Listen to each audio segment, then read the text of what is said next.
Et hop, voilà, c'est parti pour cette vidéo aujourd'hui sur le thème de l'héritage. Donc, je me représente, si jamais tu ne me connais pas encore et que tu débarques ici pour la première fois, je m'appelle Jannick Dumay.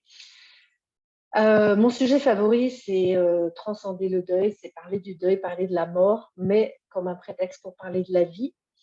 Et donc, je suis mentor healer, transcender le deuil, transcender les intensités de la vie. Je suis aussi canal de lumière, éclabousseuse de vie, éclabousseuse de joie, auteure, conférencière. Donc là, j'ai mon livre sous la main, mais qui va bientôt changer de couverture, avec des petits post-it au-dessus, parce que c'est celui dont je me sers tout le temps pour mes lectures publiques. Et puis, et puis j'aime me présenter aussi comme être infini hors définition et rester en fait hors définition par rapport à tout ce qu'on traverse, par rapport à tout ce qu'on vit. Et c'est aussi ce que j'ai choisi par rapport à vivre la mort de mon fils aîné, donc qui est mort en août 2020, de sortir des définitions, d'être hors définition. Donc, par rapport à toutes les définitions qu'on a pu connaître sur la mort, les définitions sur la douleur, sur la mort d'un enfant, sur la vie, sur ce qui peut se passer après, sur le deuil, etc. Donc, c'est aller se défaire de ça. Et c'est vrai que je vais revisiter un petit peu tous les thèmes, tout ce qu'on peut traverser à travers ce spectre-là, c'est-à-dire à travers un spectre qui s'ouvre sur de nouvelles perspectives. Et c'est-à-dire aussi, les nouvelles perspectives, elles viennent pour ne plus être dans les définitions, il s'agit d'être dans la question, en fait. C'est poser les questions. Qu'est-ce qui est possible là? Donc là, aujourd'hui, c'était pour parler de l'héritage. C'était suite à la question de Cathy que j'ai notée quelque part et que je vais vous lire parce que normalement, je suis très, très bien organisée. Et j'ai préparé mon document. Oui, il est là. Donc, normalement, vous devez me voir encore et je dois avoir l'air de regarder la caméra, même si je ne me vois plus.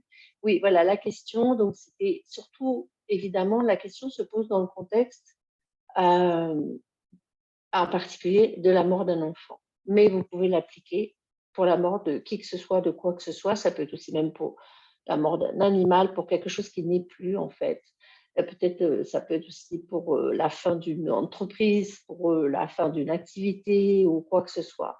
Mais là, moi, je vais partir de ça, de ce paradigme, on va dire, des affaires d'un enfant.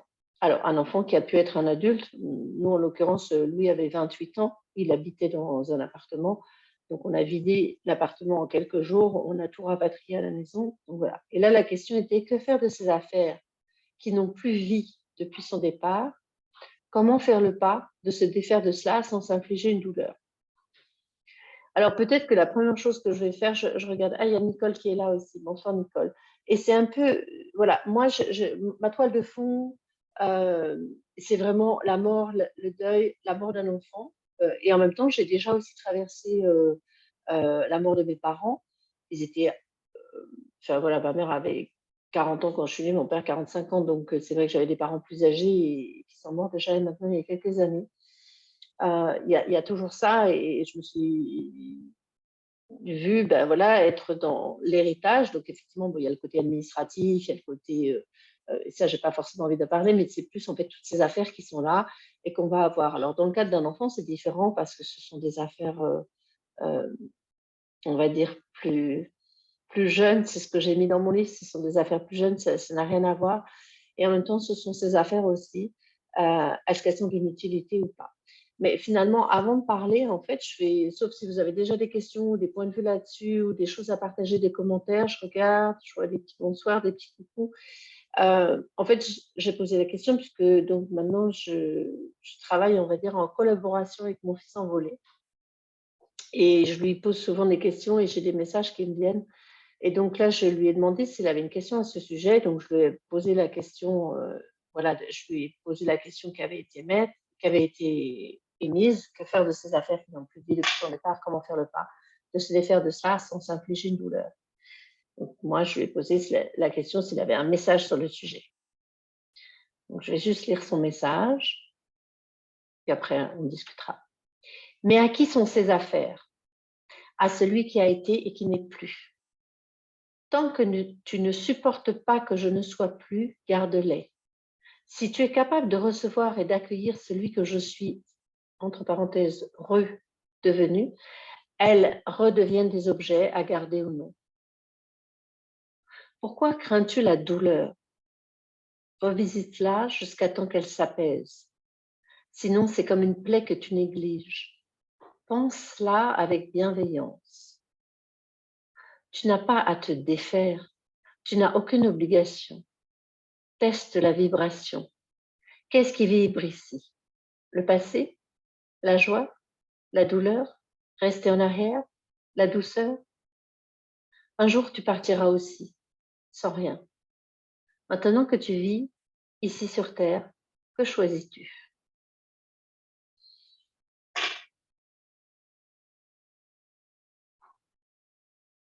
J'ai plus grand-chose à dire là-dessus. Voilà. Donc il y a plusieurs choses et peut-être ce message-là, il sera à réécouter, à réentendre. Je le relirai peut-être tout à l'heure. Je ne sais pas si ça fait remonter des choses pour vous. Et c'est vraiment pour moi se poser la question, qu'est-ce qui est requis ici? Bon, alors après, il y a des choses très, très pragmatiques, c'est à savoir est-ce qu'on a de la place? Parfois, ça va très vite et il se trouve qu'on peut ne pas avoir vraiment beaucoup de place ou pas. Donc on va mettre les choses dans un carton, et cetera et puis voilà et c'est OK. Pour moi, le temps n'a aucune pertinence par rapport à ça. Donc c'est déjà, se donner le temps. Ouais, Cathy, pardon, j'ai l'impression de me perdre une deuxième fois. Donc en fait, c'est se donner le temps et vraiment, voilà, dans ce qu'il dit, c'est qu'il y a aucune obligation. Pour moi, il y a aucune obligation et puis il y a plusieurs choses. Ça dépend de l'attachement qu'on a aux objets.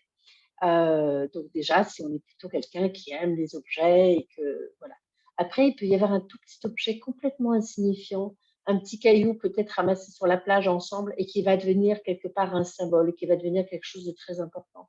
Il y a des personnes qui vont avoir envie de tout enlever justement pour ne pas réveiller la douleur. Mais il y a une chose ici qui est très importante, c'est pour ne pas s'infliger une douleur dans la question qui a été posée. Et en fait, c'est ne pas avoir peur de revisiter effectivement cette douleur, ne pas avoir peur d'aller traverser en fait les émotions. Et aussi bien, il y a beaucoup de personnes qui peuvent se dire ah mais Jannick elle est beaucoup dans la joie, elle a été dans la gratitude, etc. Euh, et ça ne m'empêche pas d'avoir des moments comme Cathy, voilà, que je retrouve certains objets où je suis face à certains objets ou que dans certaines affaires, je ressors et à l'odeur en fait de Louis qui est encore là, même si ça a été lavé, relavé, lavé, il y a encore un parfum qui est là et que ça peut me faire remonter des larmes. Et les larmes, c'est OK en fait. Pour moi, elles ne sont pas à être taries en fait, elles ne sont pas à être desséchées, asséchées. C'est laisser couler et c'est laisser effectivement s'exprimer en fait, s'évacuer les émotions, les laisser s'exprimer, ne pas craindre les émotions et pas devenir craintif en fait de ces émotions. Donc de ne pas avoir peur de pleurer et de pleurer encore et c'est ok. Il n'y a pas et c'est ok. Et je peux en même temps choisir la joie et être dans la joie et en même temps pleurer aussi. Donc c'est pas incompatible. Et pour moi c'est vraiment super important. Je vous ai préparé une publication que je vais publier demain par rapport à ça, par rapport à comment je vois le fait de transcender le deuil et de pouvoir être dans la joie, dans la légèreté et en même temps se permettre de pleurer. Donc ça n'a rien à voir avec être dans la positive attitude. Et il faut que je sois positive, je vais être tout le temps joyeuse. Ouais, ok, je suis joyeuse. Et en même temps, il y a ces émotions qui sont là. Et pas les refuser, pas les négliger, euh, pas les étouffer en fait. Donc les objets, ils peuvent être là pour comme un accompagnement pour nous. Donc c'est complètement différent que l'héritage des parents qui peut-être a été programmé, qui voilà, on va vous laisser, il va y avoir la maison, il y a des affaires, enfin il y a toute une chose. La succession d'un enfant, alors d'abord, s'il est mineur, je crois que légalement, il n'y avait pas de succession. Nous, il n'y a même pas eu de succession parce qu'en fait, il n'était pas propriétaire. Donc déjà, à ce niveau-là, c'est totalement différent. Et c'est vrai que c'est très étrange. Je sais aussi que pour son frère et sa sœur, c'était des choses très, très étranges. Euh, et en même temps, il y a les affaires qui sont là. Ça peut être un chapeau, ça peut être un bonnet, ça peut être, quand l'enfant est plus jeune, un petit bonnet, un petit numéro, des dessins, plein de petites choses. En fait, tout ce qui a sa trace, un petit message griffonné tout ce qui a la trace, en fait, va nous permettre de ne pas l'oublier aussi, qu'il reste là quelque part. Quelqu'un qui a vécu beaucoup plus longtemps, on a tellement plus de mémoires vécues ensemble que on est peut-être moins inquiet d'oublier cette personne. Là, je ne veux pas l'oublier, on va dire entre guillemets, elle a fait son temps, puis même de temps en temps, ok. Tandis qu'un enfant qui a vécu peut-être que quelques années, alors nous voilà, Louis a vécu quand même 28 ans, donc il y a pas mal de, quand même, c'est long, 28 ans, peu importe. Euh, et puis il y avoir aussi des enfants qui n'ont vécu que quelques heures, quelques jours où il n'y a aucun objet à ce moment-là. Voilà, c'est ça. Mais on peut peut-être avoir le petit bracelet de la maternité ou deux, trois choses comme ça, en fait, qui vont nous rattacher. Est-ce que ces objets-là, qu'est-ce qu'ils nous font vibrer? Donc, quand Louis il parle de teste la vibration, c'est en fait, c'est comment la vibration là? Est-ce que ça crée de la joie? Est-ce que ça crée de la douleur? Et juste en fait observer et ne pas juger en se disant c'est bien, c'est pas bien, je devrais pas pleurer, il faudrait pas que je pleure, il faudrait que je les jette, etc. Donc tout ce qui nous maintient dans l'obligation ou l'injonction, je dirais, à ne pas pleurer, à aller mieux, à se débarrasser des affaires, à, tu comprends, faut tourner la page. Tout ce qui nous maintient dans ces injonctions-là, tout ça, on peut laisser partir là maintenant.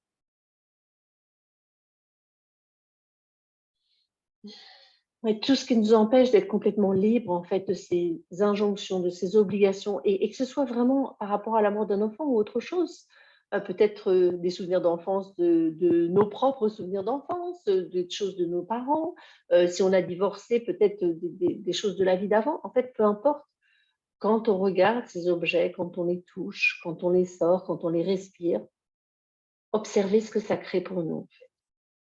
Et juste là, se dire, OK, pour l'instant, c'est juste pour moi de le conserver encore ou pas.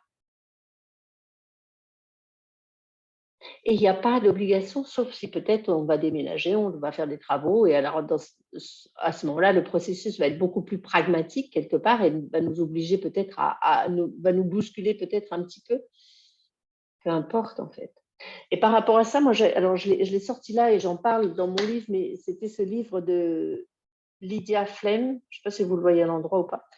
Comment j'ai vidé la maison de mes parents, j'avais beaucoup aimé. Alors, ça fait un moment que je l'ai lu, je ne l'ai pas spécifiquement relu, mais c'était intéressant. Tu vois, combien sommes-nous à vivre sans en... Les premiers jours, je me persuadais que j'allais ranger et non pas vider la maison de mes parents. Et voilà, vider, ranger, etc. Et il y a il y a toutes les émotions en fait qui ressortent, et c'est surtout en fait ce qui m'avait marqué là-dedans dans ce livre, c'était en fait l'irrationalité totale. En plus, voilà, elle n'avait pas de frères et sœurs, elle était fille unique, donc elle a eu à gérer ce truc, on va dire, toute seule. Et des moments où elle a jeté plein de choses. Ok, je regarde Cathy, je vois ça. Et des moments où, au contraire, elle a voulu absolument donner, d'autres choses, elle s'est dit, je vais les garder, est-ce que je vais m'en servir ou pas? Donc, Cathy, toi, tu dis la vibration se manifeste en douleur pour moi. Ok, mais ça, c'est quelque chose à aller revisiter. Et en fait, c'est peut-être qu'il y a des choses qui n'ont pas encore été suffisamment pleurées. Et quand tu vois, quand Louis dit d'aller penser, donc P-A-N-S-E-R, la plaie, c'est-à-dire, c'est comme si tu laisses la plaie ouverte et que tu la négliges, tu t'en occupes pas, c'est parce que tu veux pas avoir mal. Et en même temps, ben, voilà, quand tu as une grande plaie, moi je sais que je l'ai pas eu, mais j'ai eu un de mes chats qui a eu une très très très grosse plaie et qu'il a fallu faire des pansements pendant 2 mois en fait. 2 mois, c'était une fois par jour. Au début, enfin, c'est la veto qui s'en occupait la première semaine, et après c'était nous, c'était une fois par jour, il fallait ouvrir, enlever le pansement, nettoyer, refaire un pansement propre. Donc c'était douloureux, c'était délicat. Et c'est que après ces 2 mois de soins intensifs que ça s'est complètement refermé, qu'on a pu arrêter les pansements. Je sais que mon mari aussi a eu une blessure comme ça, où on a fait des pansements non-stop pendant 1 mois, matin, midi, soir, 3 fois par jour, pansement. Mais donc, il ne s'agissait pas d'aller enlever et remettre le pansement, il fallait nettoyer. Bon, ça ne lui faisait pas trop mal, il n'est pas trop douillet, mais bon, voilà, il fallait aller nettoyer, etc. Donc, quelque part, j'utilise cette comparaison pour se dire, mais en fait, tant qu'il y a de la douleur, tant que c'est douloureux, c'est qu'il y a du nettoyage à faire, voilà. Et en fait, c'est pas avoir peur d'avoir mal pour aller peut-être penser, regarder cette douleur, de dire qu'est-ce qui est requis ici, qu'est-ce que je pourrais apporter, et en même temps ne pas y résister en fait. Alors, je ne dis pas qu'il faut aller se torturer et aller regarder des affaires toute la journée et pleurer, etc. Voilà, quand je dis on a soigné 3 fois par jour, 1 fois par jour, par exemple, OK, c'est de temps en temps, aller visiter les affaires, au moins de toute façon, peut-être, si elles sont sorties, bah, peut-être juste faire la poussière, faire le ménage, nettoyer un petit peu, réorganiser, peut-être les changer. Et puis, je dirais, il y a une chose aussi qui serait, s'adresser en fait directement, peut-être à ton fils, à nos enfants, s'adresser directement à eux. Je regarde, il est 18h18, j'aime bien les petits clins d'œil. Sans le vouloir, je vois l'heure et il est 18h18. Et lui demander en fait, que faire de ses affaires? Ça, c'est quelque chose, c'est des choses que j'aurai dans mon tome 2 qui est encore en travail, encore en cours, où, puisque nous l'année dernière, on a fait des travaux dans la maison, donc on a dû ranger beaucoup d'affaires, donc j'ai pas mal parlé de ça aussi avec lui. J'ai abordé ces sujets-là et en fait, c'est ça, c'est que faire de ses affaires, et il n'y a aucune, je dirais, il y a aucun guide pratique que de suivre ce qui est juste pour toi. Donc tant que c'est douloureux, peut-être que c'est pas encore non plus le moment de s'occuper de ces affaires-là. Tant que c'est douloureux, c'est pas le moment, et tu peux te donner du temps. Moi, je sais que j'ai gardé des affaires aussi de mes parents, par exemple, pendant 8 ans avant de finalement choisir de m'en séparer, soit de les donner, soit de les jeter, soit, heu, bah, oui, les jeter, les donner ou pas. J'ai pas vendu. Voilà. Bon, il y avait des autres choses. Je parle plus des vêtements ou de choses personnelles comme ça. Je parle pas du reste.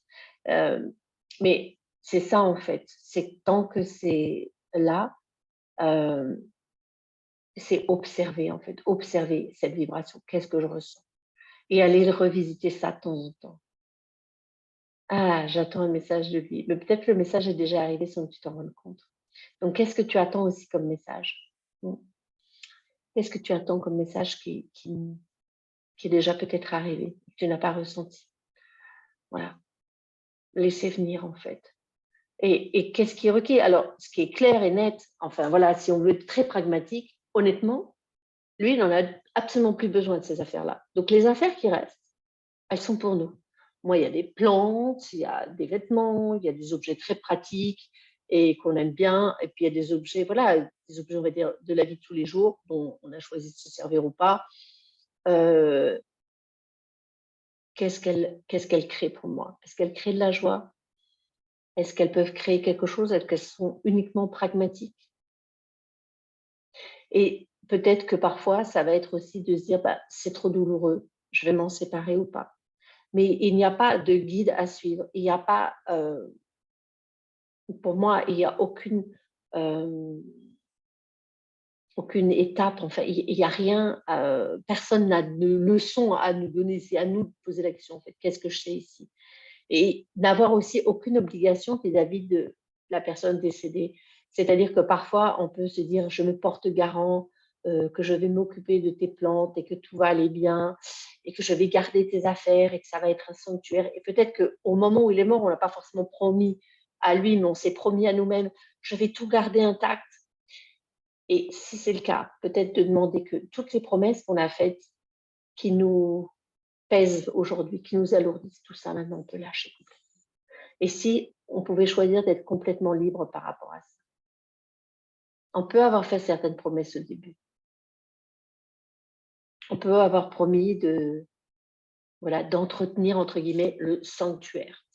Et tout ce qui nous maintient la vestale, ou je sais pas comment on dit pour un homme, mais voilà, la vestale du sanctuaire en fait, de la personne décédée, et qui nous emprisonne là-dedans et qui nous empêche d'avancer et qui l'empêche aussi d'avancer, en fait.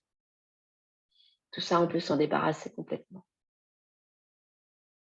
Donc ça, pour moi, c'est important, et c'est créer de la légèreté par rapport à ça et se rendre compte qu'en fait, on peut être parfois juste en proie à des promesses comme ça, des promesses qu'on s'est fait intérieurement, qu'on a faites aux morts, et que aussi, nous sommes dans l'obligation de garder ces objets pour conserver sa mémoire et que s'il n'y avait plus d'objets, nous l'oublierions complètement.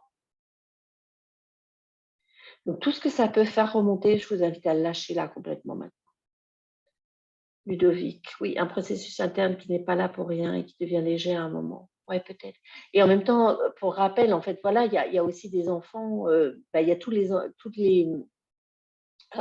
les décès périnataux, quoi, en fait, donc où là, il n'y a pas d'objet. Et encore une fois, je vous invite à réécouter l'interview, si vous n'avez pas encore écouté, qui est sur ma chaîne YouTube avec Marie Guillet-Boniou, dont la petite fille, c'était sa fille aînée qui est morte à la naissance ou juste avant la naissance, je ne me souviens plus exactement.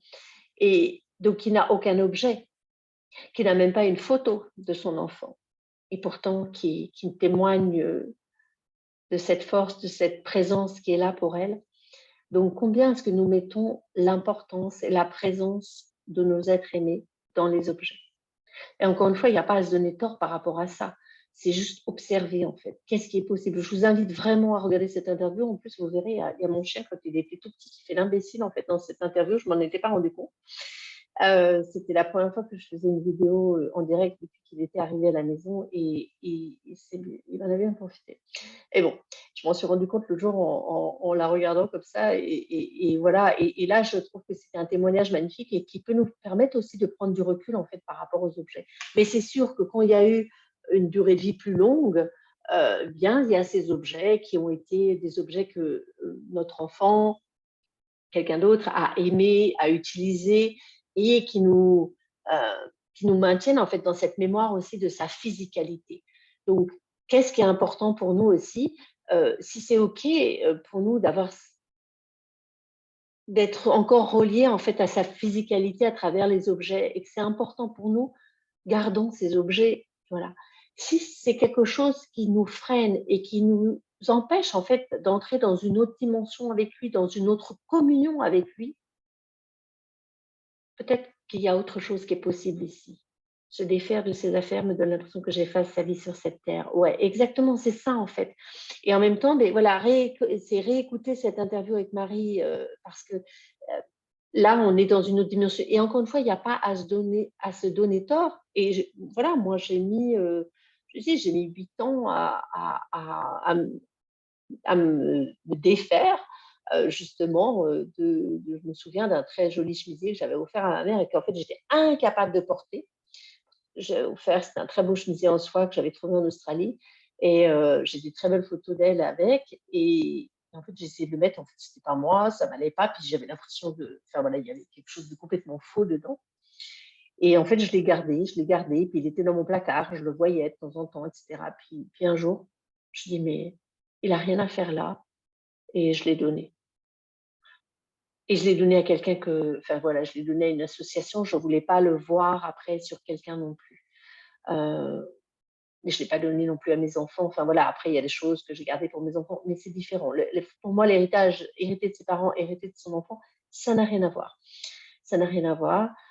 Et puis en plus, bien sûr aussi quand ce sont des morts accidentelles, enfin voilà, lui, il a été malade, mais en même temps, on n'a pas du tout genre régler les affaires. Donc voilà, on s'est retrouvé avec tout plein d'affaires aussi, voilà, les vêtements, et je sais qu'il y a un sac de chaussures usagées que pour l'instant, qui sont encore là. Et puis alors je dirais dans la mort d'un enfant aussi, alors ça dépend un peu de la configuration familiale, si c'est un enfant unique, c'est différent, mais il y a parfois aussi d'autres frères, il y a des frères et sœurs. Et peut-être que eux aussi, pour eux, c'est important que ces objets soient encore là, que ces affaires soient encore là. Donc en fait, moi, j'ai vu aussi la différence par rapport à l'héritage de mes parents ou par rapport à mon mari et mes enfants. C'était moi qui ai géré en fait ce que j'avais envie de garder ou pas. Alors pour certaines choses, je leur ai demandé si ça leur faisait plaisir ou pas, mais c'était un peu mon histoire. Surtout dans la mesure où mes enfants étaient petits, ils n'avaient pas tellement connu leurs grands-parents. Tandis que là, en fait, je ne suis pas seule. Il y a aussi mon mari, il y a aussi mes autres enfants et voilà, qui ont leur mot à dire par rapport à ça. Donc ça, c'est aussi être dans le laisser être, dans l'accueil. J'ai rencontré aussi, ça c'est une autre interview avec comment elle s'appelle, Ruth Fiori, dont la sœur est décédée, dont elle avait une trentaine d'années. Et en fait, je me suis permis de poser un petit peu la question en tant que moi, en tant que parent, où Ruth, dans son livre, explique qu'elle a gardé les affaires de sa sœur dans son salon. Et puis bon, maintenant, elle est partie elle est itinérante, fleuriste itinérante depuis un moment. Et je lui ai demandé qu'est-ce qu'elle avait fait de ces cartons, en fait. Et elle me dit, ah, je les ai mis chez mes parents. Donc voilà. Donc ça dépend bien sûr aussi de notre environnement, de la place qu'on a. Et peut-être qu'on peut juste choisir d'alléger ça. Euh, et en fait, combien est-ce qu'on a mis la vie de nos êtres chers euh, dans les représentations et dans les objets, et combien est-ce que ça nous emprisonne et nous empêche d'entrer en communion avec l'autre dimension où il est maintenant. Et encore une fois, sans se donner tort. Juste se poser la question, en fait, qu'est-ce qui est requis ici? Qu'est-ce qui pourrait créer de la légèreté avec toutes ces affaires? Qu'est-ce qui pourrait me donner de la légèreté et de l'aisance avec cet héritage, entre guillemets? Qu'est-ce que je peux choisir ici maintenant qui pourrait me créer un peu plus de douceur, un peu plus de joie? Qu'est-ce que je peux lâcher maintenant? Et c'est la même chose en fait avec nos affaires à nous, en fait, peut-être. Qu'est-ce que je peux lâcher du passé? Qu'est-ce que je peux lâcher de ce qui n'est plus? Et pour moi, il y a aussi en fait toutes ces mémoires. Alors, je travaille en fait mon boulot. Merci Salima. Il y a dans mon travail en fait, je travaille vraiment pour effacer les mémoires. Donc, effacer les mémoires, en fait, qui nous pèsent, effacer les mémoires sclérosantes, effacer les mémoires pesantes. Et en même temps, ça ne veut pas dire qu'on efface tous les souvenirs. On peut garder, on peut aller voir, revisiter les souvenirs sans qu'ils ne soient plus douloureux. Je vais effacer les mémoires de trauma.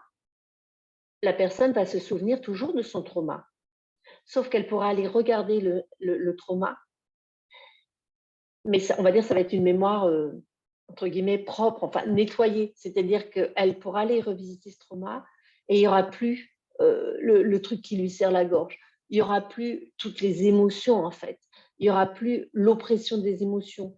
On pourra aller regarder ce trauma, voilà, ouais, j'ai été battue, et le regarder et ne plus ressentir de colère, ne plus ressentir de douleur, ne plus ressentir d'injustice, juste aller regarder ça en fait objectivement.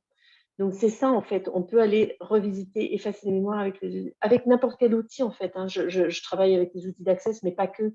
Euh, donc voilà, peu importe les outils, tu verras j'ai aussi préparé une autre publication. Voilà, moi les outils c'est voilà, de temps en temps j'utilise un tournevis, de temps en temps je prends un marteau, de temps en temps je prends un chiffon. Voilà, j'ai divers outils. Effectivement, je travaille énormément avec les questions. Je travaille beaucoup avec l'énergie de la symphonie des possibilités. Je travaille beaucoup avec les corps. Mais voilà, c'est multi-outils parce que ça dépend. Parfois, si tu es devant un clou, tu prends plutôt un. Non, je ne sais plus comment on dit. Bon, bref, un truc pour enlever un clou. Et si tu es devant une vis, ben, c'est plus facile avec un tournevis. Donc voilà, ça dépend un petit peu de ce qui est là. Ça ne l'emprisonne pas, je sens que j'avance avec lui, ça me crée simplement de la douleur. Ok, ouais, ouais. C'est aller regarder ça et en fait rester dans la question en fait. Ok. Et alors tout aussi, tous les jugements qu'on peut recevoir, tous les points de vue qu'on peut recevoir, euh, des gens qui veulent qu'on aille mieux, des gens qui nous disent oui, oh, il ne faut pas garder tout ça, etc. Oh, tu devrais tout garder, ah, tu devrais rien garder, mais comment ça se fait que tu as encore tout gardé? Tous les jugements qu'on peut recevoir par rapport à ça. Est-ce qu'on peut les lâcher là maintenant? Les laisser partir? C'est vraiment ce que je vous invite. Aucun jugement de nous-mêmes envers nous-mêmes et aucun jugement des autres, peu importe ce que les autres pensent, disent, jugent.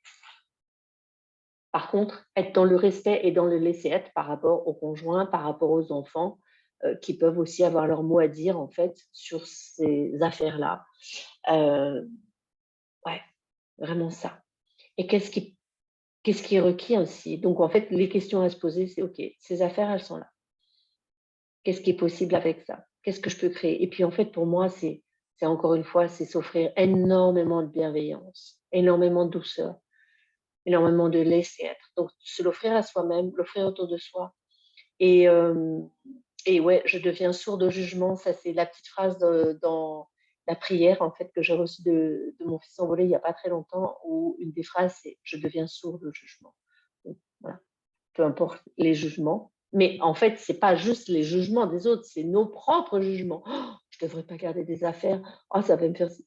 Non, stop, stop, stop, stop, stop, stop, stop. Donc vraiment se donner cette liberté-là, s'offrir cette liberté de choisir. Et puis en même temps, ben, moi voilà, je sais que j'ai gardé, alors nous on adore les couteaux dans la famille, donc un très bon couteau de cuisine, on adore ça. Donc en fait, j'en avais un très bon, mais du coup j'utilise celui de Louis et en fait ça me fait plaisir à chaque fois que je cuisine, c'est comme si je cuisinais avec lui parce que je cuisine avec son couteau, en fait. Voilà, c'est ça. C'est tout bête. Donc en fait, c'est pour moi la vibration, la boussole, ça va être la joie, le plaisir ou pas, ou en tout cas au moins la douceur, une certaine douceur. Et effectivement, tant que c'est requis, on va dire de se rattacher ou d'avoir heu, voilà, des photos, des bouts d'objets qui nous rattachent en fait encore à sa physicalité, c'est OK, en fait, c'est OK. Et après, je dirais, ne pas aller trop vite en besogne. Parfois, voilà, on va dire: «Oh mais ça c'est bon, je balance tout» et puis ça va être vraiment difficile, donc y aller tranquillement. Prendre son temps, prendre le cadre et franchement, voilà, moi j'ai fait aussi du tri dans des papiers, par exemple et en fait, j'ai pris le temps, j'ai regardé, puis c'est peut-être quelque chose à faire avec quelqu'un d'autre de la famille. C'est peut-être quelque chose à faire à plusieurs, comme une petite cérémonie, en fait. On va aller regarder, hem les objets, les revisiter avant de voilà, avant de s'en débarrasser. Je sais que par exemple aussi, alors c'est différent, mais nous quand on est reparti d'Australie, donc on a passé 5 ans en Australie avec mon mari et en fait, bon à l'époque, il y a pas vraiment internet, on commençait un peu les fax, des trucs comme ça, mais bon bref, donc on écrivait énormément. Donc on avait des piles et des piles de courriers et donc avant de repartir en Australie, en fait, on a pris, toutes les lettres et on a passé une journée avec mon mari à tout relire et on en a gardé certaines et le reste, en fait, on a balancé et je sais plus si on avait fait un petit feu, enfin non, sûrement pas en Australie, c'était pas autorisé ou on a peut-être brûlé dans le poêle, on avait un petit poêle à bois. Mais voilà, de faire une petite cérémonie, quelque chose aussi, hem, quelque chose de symbolique, en fait, peu importe. Donc qu'est-ce qui est requis? Qu'est-ce que j'ai envie de choisir? Et et ne pas chercher à faire quelque chose avec les affaires, mais qu'est-ce que je peux être ici? Et qu'est-ce que ces affaires peuvent être comme contribution pour moi ou pas? Est-ce que c'est une contribution ici ou pas? Et c'est quelque chose à juste aller revisiter de temps en temps. Et effectivement, dans un héritage, enfin voilà, moi, ce que j'ai observé, c'est à nous de choisir en fait. Qu'est-ce que je garde pas là? Et on peut garder des choses pendant un certain temps, puis après on va se dire: «Tiens, c'est le moment peut-être de bouger les choses» ou pas. Et de savoir aussi que le jour où nous on partira, eh ben, on laisse ça derrière nous. Hem, donc parfois, c'est aussi oser aller regarder les choses, oser être un peu pragmatique. Parfois, c'est oser, voilà, aller changer la peinture,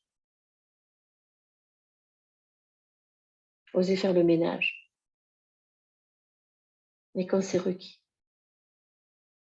C'est pas la peine d'aller se faire souffrir, inutilement et d'aller se torturer inutilement.